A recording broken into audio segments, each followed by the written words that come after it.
கட்சி தீவை தூக்கி கொடுத்துட்டோம் பண்றோமே. பியூரோக்ரசி அன்னைக்கே ஏமாத்திருக்கான் கலைஞரை, அன்னைக்கே ஏமாத்திருக்கிறான் யார, இந்திரா காந்தி அம்மையார.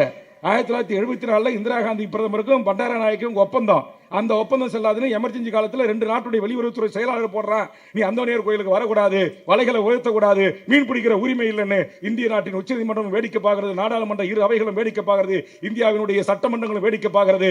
பிரதமர்கள் போட்ட ஒப்பந்தம் செல்லாது என்று பியூன்கள் போட்ட ஒப்பந்தத்தை நடைமுறைப்படுத்திக் கொண்டிருக்கிறான் ஒன்றிய ஆட்சி அதிகாரத்தில் இருப்பவன். கவனமாக உள்ளார்ந்த அர்த்தத்தை கவனிங்க.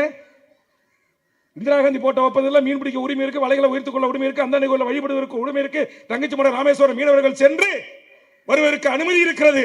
ஆனால் எமர்ஜென்சி காலத்தில் 76 இந்த நாட்டுடைய 2 செயலாளர்கள் போட்ட ஒப்பந்தம் தாண்டா செல்லும், பிரதமர் 2 பேர் போட்ட ஒப்பந்தம் செல்லாதுன்னு சொல்லிட்டான்.